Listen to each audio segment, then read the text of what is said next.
राज्य के 17 राजकीय पॉलिटेक्निक कॉलेज और सरकारी महाविद्यालय विश्वविद्यालयों में नीड बेस्ड टीचर्स के बारे में लाया। हमने कहा कि ये वर्षों से कार्यरत है, बड़े काम मानदेय में। पहले घंटी आधारित था, फिर उन पर कुछ विचार हुआ आगे।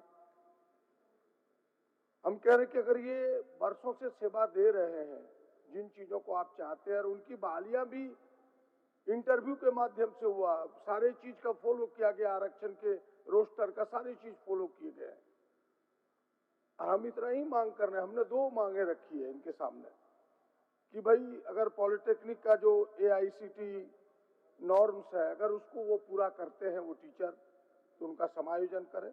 UGC के गाइडलाइन विश्वविद्यालय महाविद्यालय में कार्यरत टीचर अगर करते हैं तो इनके अनुभव का लाभ लेते हुए इन्हें समायोजन करें। या अगर आप समायोजन में सरकार पीछे हटती है तो जो आपको वर्षों तक सेवा दी, हमारे छात्रों को पढ़ाया, हमारे बच्चों को उन्होंने पठन पाठन दिया और सारे नॉर्म्स के साथ बहालियां उनकी हुई है, तो आप नई जो बहाली निकालने वाले हैं उसमें उन्हें इतना वेटेज दे ताकि ये समायोजित हो सके। बस यही 2 मांगे हैं, यही सरकार से जानना चाहता हूँ। माननीय मंत्री।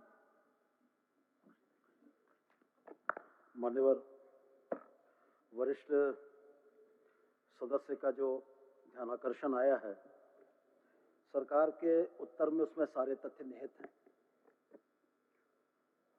और सरकार ने बहुत स्पष्ट रूप से यह बताया है